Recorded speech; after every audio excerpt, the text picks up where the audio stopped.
کہ انسان کی شخصیت میں دو قسم کی صفات ہیں۔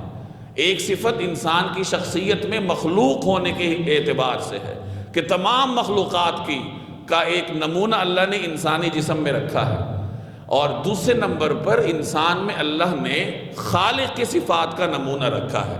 تو جب آپ کی شخصیت دو نمونوں پر مشتمل ہے تو معلوم ہوا کہ پھر آپ کی ذمہ داریاں بھی دوہری ہیں، ایک قسم کی نہیں ہیں، بلکہ اللہ نے انسان کی دونوں صفات کے اعتبار سے اس پر دو ذمہ داریاں عائد کی ہیں۔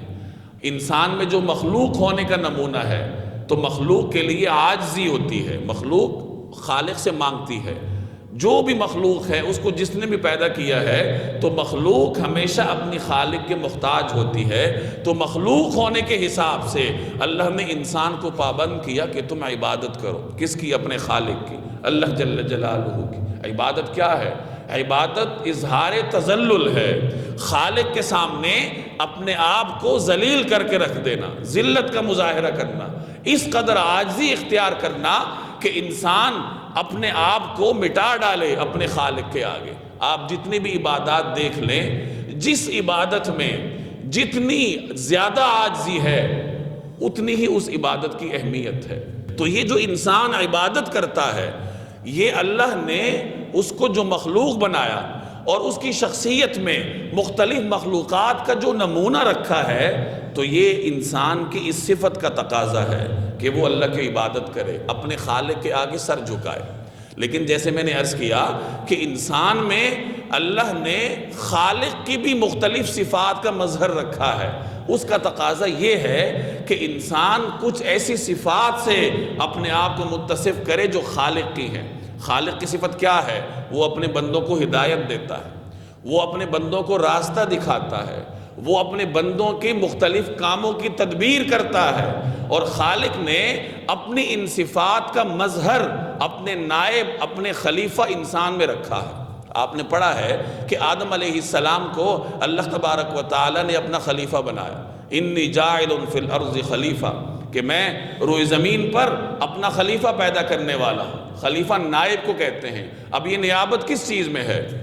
یہ نیابت کیا عبادت میں ہے؟ نہیں، اللہ تو عبادت سے پاک ہے، اللہ معبود ہے، وہ عابد ہے ہی نہیں۔ جب وہ عابد نہیں ہے تو پھر اس نے انسان کو عبادت میں خلیفہ کیسے بنایا؟ علماء فرماتے ہیں کہ جو اللہ نے اپنی اللہ کی جو صفات ہیں کہ وہ ہدایت دیتا ہے، وہ تدبیر کرتا ہے، وہ مخلوقات کو راستہ دکھاتا ہے، تو اپنی ان صفات کے اظہار کے لیے اللہ نے انسان کو زمین پہ اپنا خلیفہ بنایا کہ تم زمین پر میرے نائب ہو، میرے خلیفہ ہو، میرے خلیفہ ہونے کی حیثیت سے دیگر انسانوں کو سیدھا راستہ دکھاؤ۔ تم زمین پر میرے خلیفہ ہو، میرے نائب ہو، میرے خلیفہ ہونے کی حیثیت سے تم روئے زمین کی تدبیر کا اہتمام کرو۔ تم زمین پر میرے نائب ہو، میرے خلیفہ ہو، میرے خلیفہ ہونے کی حیثیت سے تم روئے زمین کے انسانوں کی خدمت کرو، دیگر مخلوقات کی خدمت کے فرائض سر انجام دو۔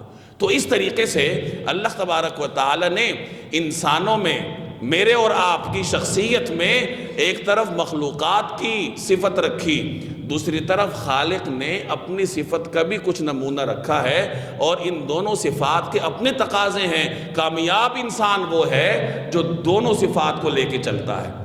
ایک آدمی اللہ کی عبادت تو کرے لیکن مخلوق کی خدمت نہ کرے، امر بالمعروف نہی عن المنکر نہ کرے، لوگوں کو سیدھا راستہ نہ دکھائے، تو اس نے اپنے ایک تقاضے پہ تو عمل کیا، اپنی ایک صفت کے تقاضے پہ، لیکن دوسری صفت کے تقاضے پہ اس نے عمل نہیں کیا۔ ایک آدمی ہے لوگوں کی خدمت کرتا ہے، جسے سوشل ورکر کہتے ہیں کہ جی وہ لوگوں کی خدمت کرتا ہے، رفاہی کام کرتا ہے، لیکن عبادت نہیں کرتا، تو اس نے اپنی ایک صفت کے تقاضے کو تو لیا لیکن دوسری صفت کے تقاضے کو چھوڑ دیا۔ کامیاب انسان وہ ہے، یا روئے زمین پر اللہ کا حقیقی خلیفہ وہ ہے جو عبادات بھی پورے طریقے سے کرتا ہے، اور روئے زمین پر اللہ کے خلیفہ ہونے کی حیثیت سے امر بالمعروف بھی کرتا ہے، نہی عن المنکر بھی کرتا ہے، تدبیر بھی انجام دیتا ہے، لوگوں کی خدمت بھی کرتا ہے، اور کائنات میں اگر کہیں غلط کام ہوتا ہوا دیکھتا ہے تو روئے زمین پر اللہ کے نائب ہونے کی حیثیت سے وہ اس غلطی کو اپنی حد تک مٹانے کی کوشش کرتا ہے۔ اب ان تمام